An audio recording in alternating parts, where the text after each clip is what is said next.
at all. Oh yes. If I know that I can make a... Okay. Yeah. Roll it. PR take 6, action.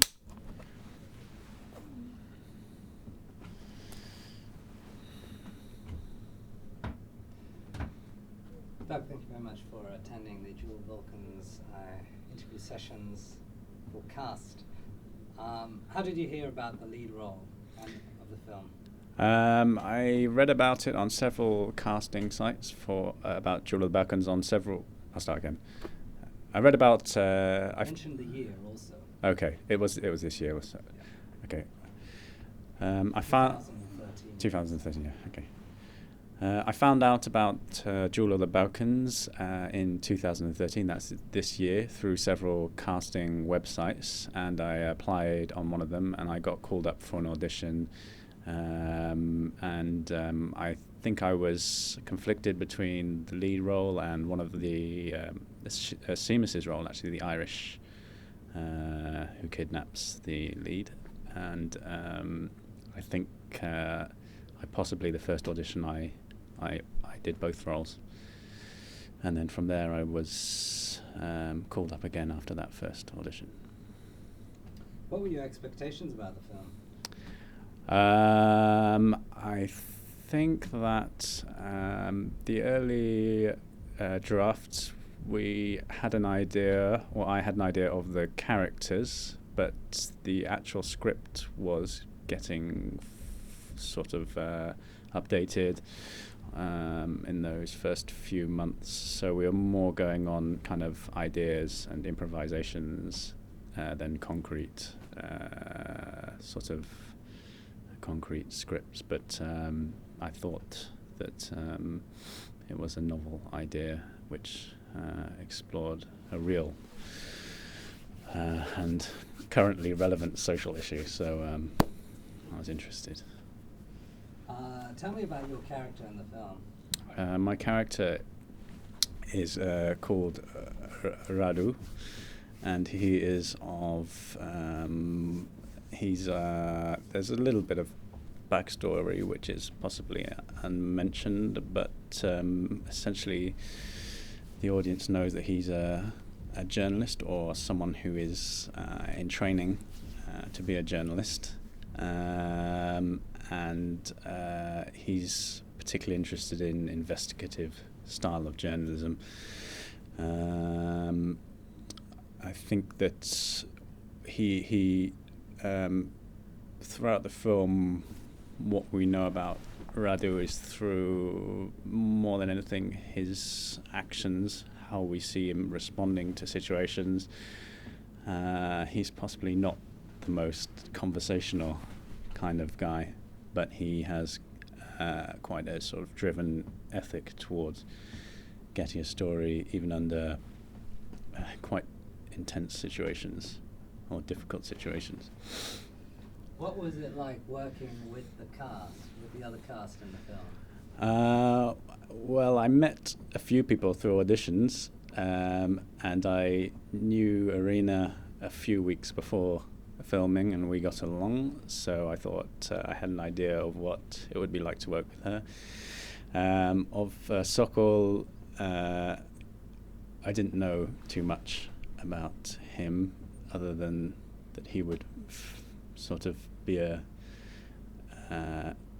he was a sort of good and appropriate Alex, who I knew, and I knew the idea of who Alex was, and when I eventually met Sokol, I saw that he was able to bring some intensity to this character. So when we just did a few early scenes, I think, it was good to see that the principal cast were going to be at least going to give interesting performances. And then the rest of the cast, I'd met Amanda, and then I met Evelina, and a few of the others I'd seen. So slowly I started getting to know the rest of the cast, and realising that some of the cast had backgrounds which were very appropriate to their casting. Well, for example, I think you had a few people in there who had knowledge of the music industry and were playing people within the music industry, and similar to the nightclubbing industry. And well, even I suppose, yeah, all of us seem to have backgrounds that we could draw on something, I think. How did you work on your character? I did a certain amount of research into investigative journalism, and there are a few leads given to me on people who actually do this job. For example, there's a Romanian investigative journalist called Radu, and he really does investigate these criminal networks, and he's got several interviews on the internet, YouTube. He's got some foundations, and well, some of his interviews are quite long actually, so you can garner a lot of information. And although the backstory of Radu, his ethnicity or things like that are less important, I went to Romania for a week, and maybe that helped a little bit. But overall, the more important thing was maybe trying to find out about human trafficking, and there is a reasonable amount of information about that. Don't move your hands. Yeah. Sorry? Don't rub your hands together. Was it worth you saying that again, maybe? Yeah. Did you No, say- it's alright, it's alright. I was actually wondering at the beginning, was I umming too much? Because that's No, kind it's of alright, it's alright. it's kind of normal in What you interviews. You're can doing that with your hands. Yeah. for the Okay. moment. What you could quickly do is give us some background information about the researching the role one more time. Okay. And then also talk about the issues of human trafficking. I'll be right back. I quickly have to do it. Okay. But keep talking. Okay. Keep Can still. you hear me while someone? I'll just go into it. For those early questions, was I umming and ahhing a Nah, bit? it's alright. It's normal. Was that? Can you hear the door? Shut it down. Yeah. It's okay, yeah? Just roll. Just keep still, yeah. Okay, so the question is about the Radu role, yeah? Yeah. Okay. I prepared for the role of Radu.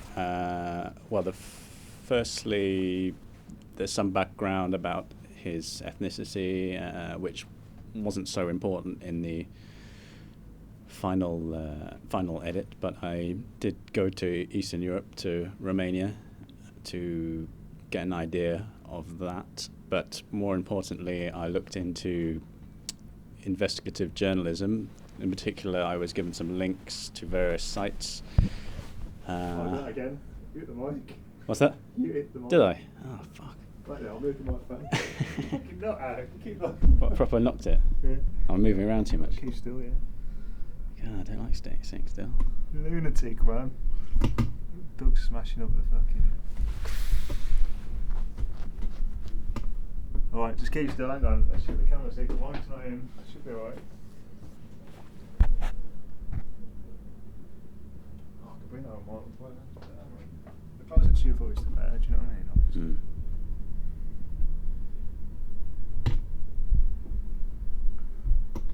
But we don't want like your hands in. Alright, question then. Okay, there were several ways I prepared for the role of Radu. In the original script, there was some backstory about him, which became less important. But I went to Eastern Europe, specifically to Bucharest, and investigated there, did some research. But more importantly, was the role of investigative journalism, and I was given some links to people who do this job, such as there's an investigative journalist called Radu, and he has several interviews on YouTube. So it was finding out about how these human trafficking networks, how they are occasionally infiltrated, or from what I learned, sometimes the people involved in trafficking will openly give information about how they run these organizations. So I suppose, I mean, the preparation you can do is, what that I did was based on what really does exist, but for the character, obviously he's using some of the more controversial techniques of investigative journalism, such as recording and hidden cameras, which is a valid method of investigating, but is one of the more controversial methods. Okay. Wow. You spoke a lot. That's great. Let's continue. A few other questions, not too long now. Where's my phone? Okay. Right. You talked about the issues of human trafficking. Kind of. Okay. Yeah. What did you say? I was just talking about how poor Radu a little bit. I didn't say as much this time, but I did mention. Yeah. Maybe you could just briefly talk about the problem of human trafficking in the UK, or what you know. Oh, okay. Okay. Well, when you look at the issue of human trafficking, obviously there's a lot of information out there, and obviously the UK is just one of the countries involved. But from what I gained, it's slightly more likely for the flow of traffic to go from the poorer to the richer countries, and obviously there's parts of Eastern Europe where it's easier to sell this dream of some kind of economic improvement, especially in these as in the Jewel of the Balkans. You can go to the sort of impoverished areas or villages, and I think that there are many stories of this kind of thing where there's some form of entrapment or a promise which isn't fulfilled, and then the traffickee becomes involved in a kind of this cycle of fear and inability to escape, and even one of the interviews says that sometimes they get so involved in it they become the traffickers themselves. They become part of the network and continue the same cycle of kind of trafficking and often, or you have this kind of abusive situation as well, which they will continue themselves. Yeah. What was it like working with the first-time feature film director? I think Richard, yourself, although being a first-time feature film director, I shouldn't mention you. Yeah, don't say Okay. yourself. Okay. Say Okay. it, Okay. it's Okay. They don't know. Okay. Okay. Okay. Yeah. Nice. Richard, although he is a first-time feature film director, I think he has done a reasonable amount of kind of projects which involve time behind the camera, short films, and some journalistic documentary kind of films. So it doesn't feel like you're working with someone who's never pointed a camera. So I think probably the only challenges were the difference in scale and the length of time, so the increased organisation involved for something that runs feature length and short length. And I mean, also for me, I've probably done more film-wise, slightly more shorter films, so it's for everyone, I suppose, they're learning to manage their time and yes, trying to manage the time and to deal with with a feature film, you want to make sure you get enough footage and the right footage, and because of it's a commitment over a long period of time, or 2 months in the case of Jewel of the Balkans, so everyone has to make sure they're organised and have the energy to carry on, really, I suppose, for the full length of time. Can you tell us about the story? The story? Yes, the story, as mentioned before, there's some quite factual elements in that this kind of entrapment really does happen, where some kind of promise will be given to someone from in an impoverished situation, so they will kind of, their judgment might be slightly suspended, because this new life is offered, and then as soon as they arrive in the destination country, I suppose with the case of Elena, played by Irina, this is someone with a even more with a sort of strong dream, as opposed to often it might be something slightly more low key than being a great singer. But anyway, with the case of this story, this offer is made, and then just by happenstance or chance, there's an investigative journalist or someone who is looking to become an investigative journalist, who via his own curiosity ends up in the same bordello, and obviously I think that Elena sees someone who could at least be she feels some kind of connection to him, and they end up spending time together, but along the way there's always this kind of obstruction, or this kind of force of kind of nature that is Alex, and he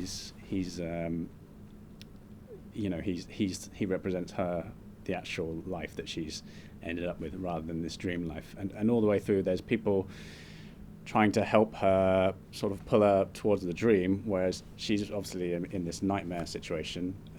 So you've always got Alex on the one hand, who is absolutely skilled in controlling these women, and he's sort of, he's, as in real life, he's an expert of knowing how to use fear to keep these girls under his control. But then you've got you've got Leo and Sammy and Bruce, and they're all sort of, they're not necessarily 100% above board as characters. That they might have their own flaws, but they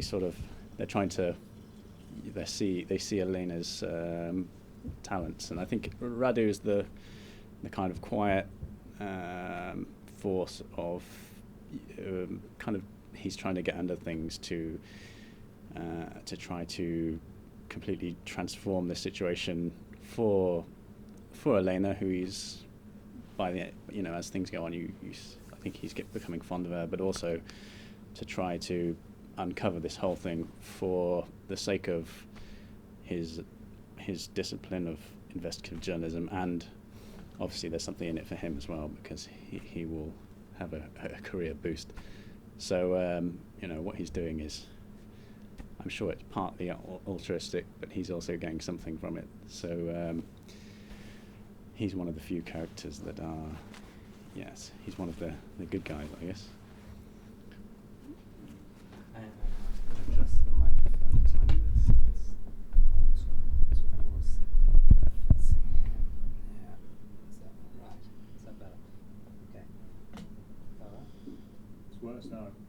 What have you done now? Oh, I just moved it. So you can hear all his movements then. Ah, what about now? Where it was just. Where was anyway. it? Hang on. Where was it? Speaker, I do. Hello. Yeah, that'll do. Just keep still if it's there. Okay. I see over there you can hear the movements. You can hear his like jeans and stuff, obviously. Yeah. Okay. Cheers. Okay. Is it all right there? Yeah. Yeah. Okay. So, can you tell us what are the funniest moments in the film, and what are the most memorable moments in the film for you as you were acting in the film? Well, I mean, some of the scenes we did in Jewel of the Balkans, they, well, some of them are memorable because they were quite intensive, I suppose. The scenes that involved Alex, Sokol, it was obviously for the girls. I think it was they had to go through quite a lot because he was really he was very much focused on kind of. Well, I mean, I was often just an observer, so in a lot of those scenes I didn't have a lot to do, but he was creating a kind of situation where I felt, my God, I've got to help and do something here. So it must have been, for them, it must have been quite difficult scenes. I mean, in terms of just the practicalities of filming, some of the Radu scene did involve long periods of time in one location until the early hours, which was kind of necessary because he's spending a lot of time on his own late at night. So often we were literally shooting late at night and doing many scenes. And so, I mean, he's supposed to be getting increasingly fried and frayed and exhausted. So it's kind of within keeping. But some of those moments where Radu is looking worse or where it's not complete acting involved there. But I mean, there's also obviously moments which are yes. I mean, there's plenty of challenges which come from capturing this kind of thing. Yeah. What are the funniest moments? Okay, funny moments. I think, yes. Obviously, I mean, some of the time you do derive, sometimes funny things happen even within very intense scenes. And obviously, you don't want to get drawn too much out of the drama of things, but I mean, some of the scenes we tried a few funny angles with some of the bordello scenes, the massage scene, which involved Richard taking the camera into very strange angles, whether he'll use them or not, but it often involved sort of him lying or kind of stretched in very precarious positions. So you're trying to do a scene and you've got a sort of a splayed body in front of you. And, well, I mean, in fairness, Irina was probably laughing more and breaking out into a certain type of laugh, which, you don't really see in the film, but it's kind of like it's like a sonar kind of aquatic sound, and that in itself is enough to make you find those moments funny. What is your hope for the film?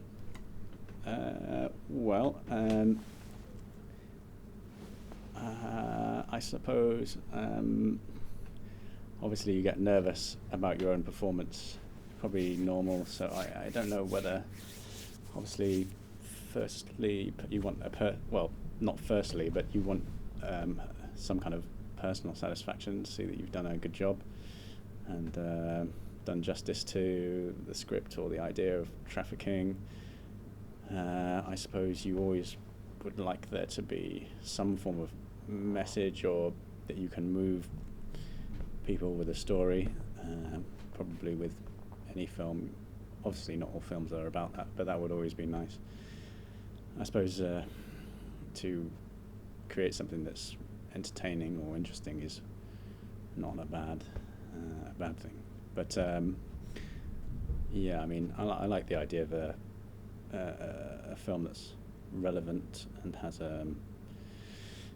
addresses a real situation. So if the performances and the overall story can gel together and create something that will have an impact and be interesting and have good performances, then that's what you can hope for. Have any final comments?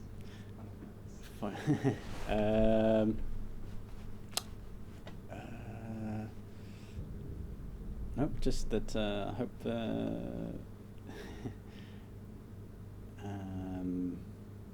well, I think you